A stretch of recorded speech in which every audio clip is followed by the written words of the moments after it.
Jadi kiai itu juga kadang-kadang keteror muridnya. Makanya Syekh Zakaria Al-Ansori itu pernah ditanya, kenapa engkau begitu alim alama sampai dilakopi Syekhul Islam? Kata beliau itu lucu jawabannya, karena saya ini orang yang sial. Saya dulu punya guru namanya Ibnu Hajar Al-Asqalani dan punya murid namanya Ibnu Hajar Al-Haytami. Kata beliau, dukik tu bena hajaro ini. Saya ini digebek dua batu. Kalau mau ngaji takut saya minta ampun karena disuruh baca sama Ibnu Hajar Al-Asqalani. Kalau mau ngajar takutnya saya bukan main karena Ibnu Hajar Al-Haytami itu cerdasnya bukan main. Jadi kalau saya salah itu konangan. Akhirnya dia jadi orang sial tadi. Mau ngaji ya belajar, mau ngajar ya belajar. Makanya meskipun ini pernah sepuh saya tidak berani ngaji beliau. Wah mesti meriang saya kalau ngaji. Jadi yang terkenal alim-alim mohon ngajinya dikurangi ya, karena ini kasihan gurunya. Kasihan gurunya. Sik Gus, aja lu ngodisi. Iki wong semuanya sudah tahu sampean alim, menerangkannya enak, fikhan wa usulian wa tafsiran. Cuma mereka yang tanya itu biyen belajar piye kok iso alim kaya ngono, ya kan? Nah, terangkan Gus, terangkan. Mati.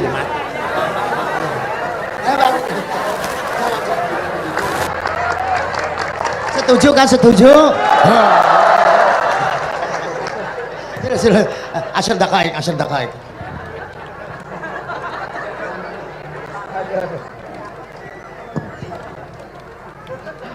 Andaikan pertanyaan itu ke Mbah Mun, mungkin jawabnya gurune sopo.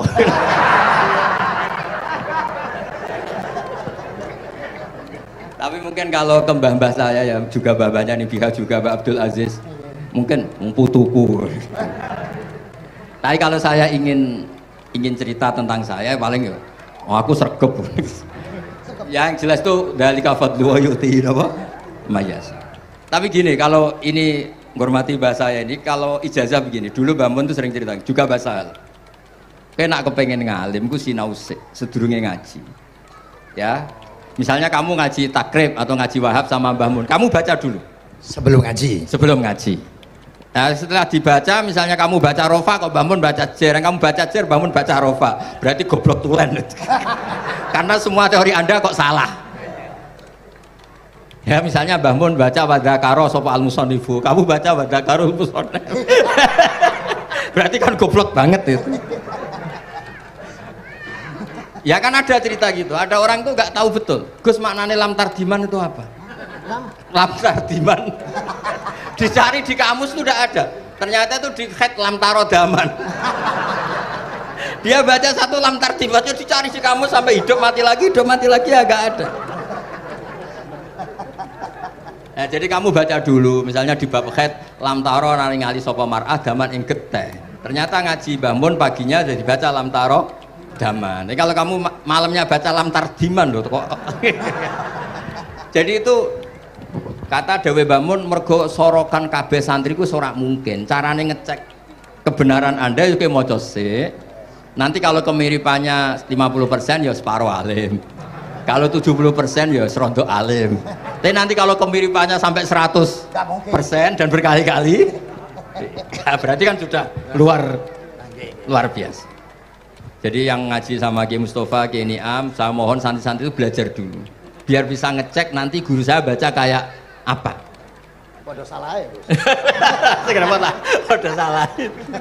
Karena kiai itu kalau salah ya mau ngalah. Ini ceritanya bangun betul. Ada kiai nggak tahu apa kakean mergawe, kakean politik nggak tahu. Wal babi lan walang. Terus ada santri, kulo gak ada makna kok lawang. Ya walang sing lawang cung. Mau ngalah. Terus watini lan wit alu. Gurune maca alu. Kulo gak ada makna kok elo. Lah ya wit telu kena gua alu cung. Tapi saya menangi kiai itu kalah sama santri itu. Saroko nyolong sapa wong albedo tangi anduk. Terus gurunya kaget. Cung kok anduk, cung. Bareng didelok endok. Karena kalau pegon kan anduk sama endok itu podo ya. Ini ada podo. Tapi kiainya akhirnya kalah. Memangnya nyolong anduk boleh? Yo ora yo haram, yo padha ae kalau gitu nyolong. Nyolong gendok ya haram, nyolong anduk haram. Lo cerita itu masyhur itu. Kalau cerita yang terkenal di Lirboyo itu kan ada santri dari Jakarta di kelas. Gurunya bilang Ja'a Zaidun, Zaid datang. Waro'a itu Zaidan, saya melihat.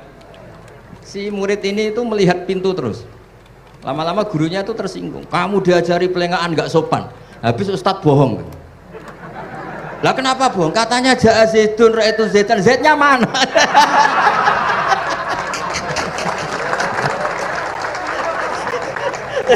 Dia nggak ngerti. Zaid datang, saya melihat. Mana orangnya kok dibahas-bahas terus itu. Ya, jadi yang serius tadi, kalau sampean ingin nguji kualitas Anda, makanya saya dulu itu pede baca kitab di depan bangun karena ya ngecek. Dan dulu itu Gus Zofur, Gus Kamil sebelum ngaji ya itu mesti sinau sama saya. Nanti ketika bangun baca tadi, kalau kemiripannya kita 90% ya bagus, syukur-syukur sampai 100, dan itu terulang sampai Wahab Hatam, Jamul Jami' Hatam, sehingga kita tahu. Jadi kalau diskusi kita kok salah ya tahu, kalau benar ya tahu, kalau tahqiq ya tahu. Biasanya kalau tahqiq itu bangun karena takut nyalahkan kiai-kiai Jawa, kalau baca 2 kali, misalnya begini, Yasmalu, kadang diwaca Yasmilu ora apa-apa nggih Jawa wae gitu. Karena kalau kita memaksakan sampai benar seperti di kamus, kayaknya kalau ki Jawa itu berat sekali. Dumeli bojo bolak-balik mesti ora goblok wis apik lah. Karena kalau baca tahqiq itu kan butuh kamus. Yang benar itu Yasmalu misalnya. Tapi kan populer juga orang baca Yasmilu. Saya tuh menangi loh, Kiai Jawa dulu baca Simai itu menangi, Masdar Simai. Lama-lama setelah banyak alumni Al-Azhar terus berdasar kamus baca Samai semua sekarang. Saya menangi Kiai itu baca Dilalah. Lama-lama karena sekarang udah banyak punya kamus, baca Dalalah, Fa'alah. Jadi Kiai itu juga kadang-kadang keteror muridnya. Makanya Syekh Zakaria Al-Ansori itu pernah ditanya, kenapa engkau begitu alim alama sampai dilakopi Syekhul Islam? Kata beliau itu lucu jawabannya, karena saya ini orang yang sial. Saya dulu punya guru namanya Ibnu Hajar Al-Asqalani dan punya murid namanya Ibnu Hajar Al-Haytami. Kata beliau, dukik tu bena hajaro ini. Saya ini digebek 2 batu. Kalau mau ngaji takut saya minta ampun karena disuruh baca sama Ibnu Hajar Al-Asqalani. Kalau mau ngajar takutnya saya bukan main karena Ibnu Hajar Al-Haytami itu cerdasnya bukan main. Jadi kalau saya salah itu konangan. Akhirnya dia jadi orang sial tadi. Mau ngaji ya belajar, mau ngajar ya belajar. Makanya meskipun ini pernah sepuh saya tidak berani ngaji beliau. Wah mesti meriang saya kalau ngaji. Jadi yang terkenal alim-alim mohon ngajinya dikurangi ya, karena ini kasihan gurunya. Kasihan gurunya. Nggih, Bon cekap. Bon, itu catat ya. Sebelum ngaji baca dulu. Satu lagi, Gus. Sampean ketoke kiai desa kok kuliah. Betul kuliah? Oh, nggih. Pun dari belajar dari mana sampai kemana Gus jenengan? Dari Mondok sampai ke Jogja sampai Putih. Monggo.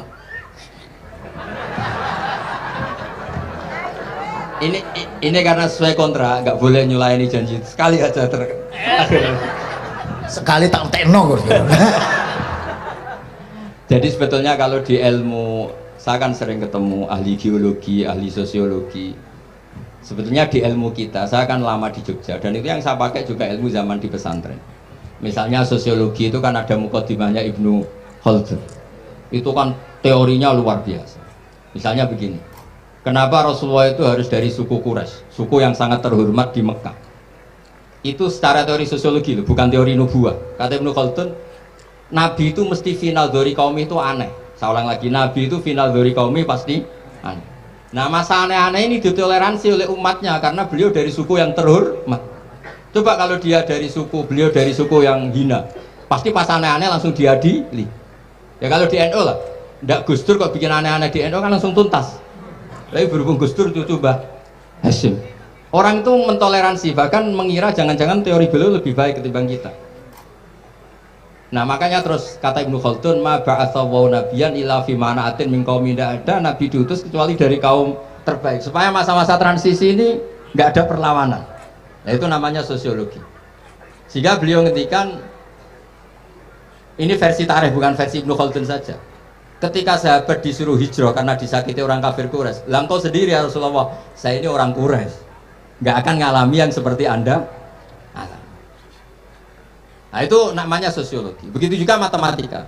Saya sering ketemu pakar matematika dari UI, dari UGM.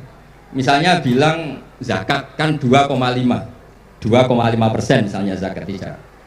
Saya bilang kalau ngitung itu porogapit, padahal kita zaman sekolah porogapit itu pantangan.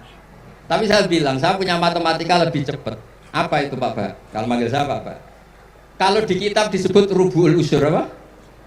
Jadi bertahap. Misalnya 1 juta, usurnya akan 100.000. Setelah 100.000 rubuknya 25.000. Itu kita tidak usah pakai catatan bisa. Nah itu matematika Arab. Makanya orang Arab tuh nggak bisa nulis, tapi matematikanya cepat karena bertahap. Misalnya 1 miliar ya cari aja usurnya 100 juta. Berarti rubuknya 25 juta. Berarti 2/5, 2,5-nya 1 miliar itu 25 juta. Tapi kalau orang Arab bilang itu rubul usur. Diusurkan dulu baru dirubuk. Misalnya 6, 2/3 6 berapa? Orang Arab bilang sulusan. 6 sulusnya 2. Sulus 2 kali berarti 4. Sama misalnya zakat zuro. Zakat zuro itu kan al usur sama nisful usur. Berarti misalnya kalau tidak disirami ya, tidak biaya, zakatnya itu 10%, berarti per 100 10. Nah sekarang kalau 10 ini kan berarti 1/10. Lah nanti kalau disirami pakai biaya namanya nisul usur, berarti 5. Jadi orang Arab tuh nggak mau langsung bilang 5, karena kalau 100 dibagi 5 itu apa jadi 5 itu mikirnya panjang. Jadi diusurkan dulu terus nanti dibilangkan nisful usur. Nah, jadi ilmu khazanah kita ini sudah luar biasa. Nah, itu makanya terus orang Arab kalau ngitung matematika itu udah usah tulisan, udah usah porogapit karena bertahap tadi. Jadi misalnya 2,5 bahasannya apa? Rubu'ul usur. 1 miliar usurnya berapa? 100. Rubuknya berapa? 25. Nah ini semoga buatan ngingkari janji. Wassalamualaikum warahmatullahi wabarakatuh. Matur. Sebetulnya masih ada satu lagi, cuma ampun. Beliau adalah sangat hafal dengan Nu'util Masyayikh. Artinya sebutan. Kenapa Imam Ghazali itu Syekhul Islam, Hujjatul Islam. Kenapa Imam Anu Syekhul Islam. Kenapa Imam Anu, sahabat Anu, ada Saifullah, ada Asadullah. Itu biar ahli sekali. Karena ini belum tuntas, jadi ya berikutnya insya Allah. Kita mentongakakan ya Allah, moga-moga Gus Bah gelem kono tongakan. Jajal tongane Gus Bah karo tongan sampean mandindi kira-kira. Matur nuwun Gus, matur nuwun Sayyid, matur nuwun, sangat matur nuwun, sangat masya Allah. Niki jelas Gus Bah itu enteng, cepet atau diterimanya ku, kenapa jenenge keterangannya cepat dan lain sebagainya cepat. Enggak ada kayak yang jelimet. Tak kira apalagi saya mendengar dianya saja nggak paham nggak. Nah itu, nah, demikian matur nuwun, sampai kudu matur nuwun sangat wong sing lagi uzlah ora gelem luar biasa. Kita hanya udah selanjutnya atau mau Gus kulo sak sedulur sak santri nek pas jenengan donga pas uzlah njaluk ditungakne ngoten mawon. Nggih mboten pun nggih. Sampai itu. Allahumma shalli ala sayyidina Muhammad masrani ba'in alhamdulillah rabbil alamin. Allahumma rabbana zalamna anfusana wa illam taghfir lana wa tarhamna lanakunanna minal khasirin. Allahumma ya Fattah ya khairal fatihin iftah qulubana washrah sudurana waj'al ulumana nafi'ah waj'al a'malana salihah waj'al dhurriyyatina thayyibah waj'al hayatana hayatan mutma'innah marzuqah salimah minal afat wal balaya rahmatika ya arhamar rahimin.